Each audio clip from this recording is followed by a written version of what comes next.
নমস্কার বন্ধুরা, নতুন একটা পর্ব দেখার জন্য আপনাদের সকলকে জানাই স্বাগত। আজকে সম্পূর্ণ আলাদা একটা মিষ্টির রেসিপি করে আপনাদের দেখাবো। আজকে আমি তৈরি করব ফিরনি। আমি কিভাবে করি আপনারা প্রথম থেকে শেষ পর্যন্ত পুরো ভিডিওটা দেখতে থাকুন, আশা করি খুব ভালো লাগবে। তো চলুন রেসিপিটা শুরু করা যাক। আমি দেখুন এখানে 50 গ্রাম বাসমতি চাল নিয়েছি। এই দেখুন,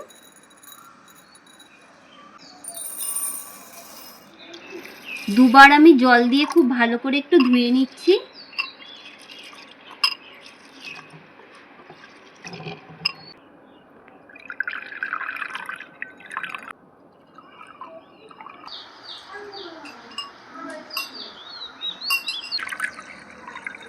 চালটা খুব ভালো করে ধুয়ে নিয়েছি। এখন আমি 10 মিনিটের মতন এইভাবে জলে ভিজিয়ে রেখে দেবো।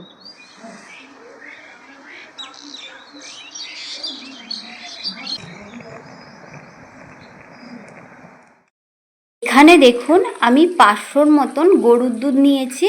দুধটা একটু জাল দিয়ে নিয়েছি। এখন আমি কড়াইতে ঢেলে নিচ্ছি।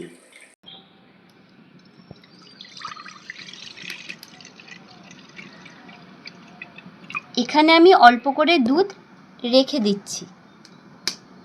এখন দুধটা একটু ঘন করে জাল দিয়ে নিচ্ছি।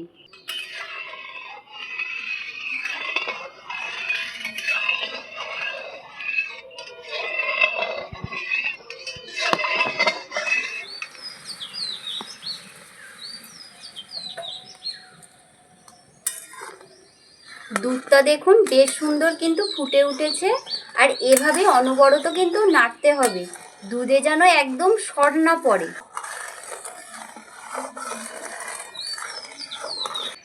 এখানে আমি 2টো এলাচ মুখ ফাটিয়ে নিয়েছি, এখন দিয়ে দিচ্ছি।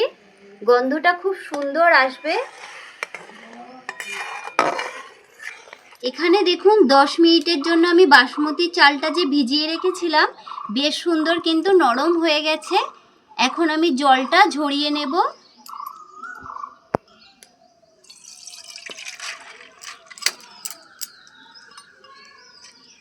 ভিজিয়ে রাখা চালটা আমি একটু এইভাবে ছড়িয়ে দিচ্ছি, জলগুলো তাড়াতাড়ি শুকিয়ে যাবে। ভিজিয়ে রাখা বাসমতি চালটা এখন মিক্সির জারে দিয়ে আধ ভাঙা গুঁড়ো করে নিয়ে আসবো। একদম কিন্তু পাউডার করা যাবে না। চালটা দেখুন আমি আধা ভাঙা করে গুঁড়ো করে নিয়েছি। এই দেখুন, মানে যেই দুধটা আমি রেখে দিয়েছিলাম সেই দুধটা আমি মিক্সির জারের মধ্যে ঢেলে দিচ্ছি। এখন একটু ভালো করে মিশিয়ে নিচ্ছি।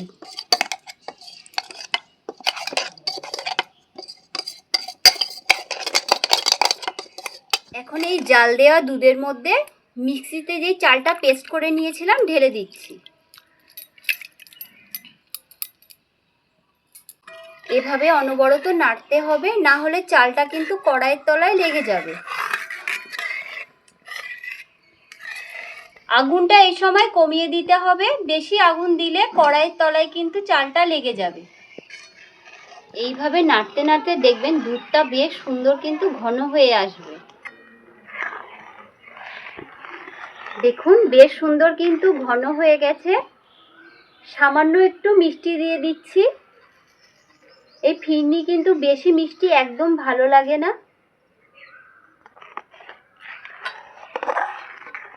আর একটু আমি জাল দিয়ে নেব। দেখুন বেশ সুন্দর কিন্তু ঘন হয়ে গেছে।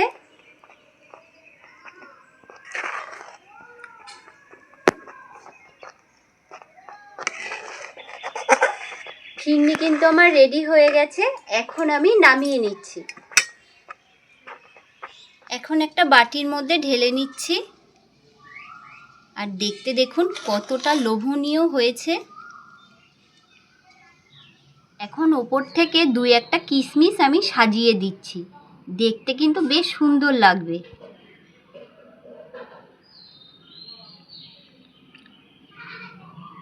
দেখুন দেখতে কতটা সুন্দর লাগছে। বাড়িতে একবার এইভাবে ফিরনি বানিয়ে খেয়ে দেখুন, খেতে কিন্তু অসাধারণ লাগবে আর বানানো কিন্তু খুবই সোজা। আজকের রেসিপিটা আপনাদের কেমন লাগলো অবশ্যই কমেন্ট করে জানাবেন। যদি ভালো লেগে থাকে লাইক শেয়ার সাবস্ক্রাইব করে আমাদের পাশে থাকবেন। আজকের মতন এই পর্যন্ত। ভালো থাকবেন, সুস্থ থাকবেন।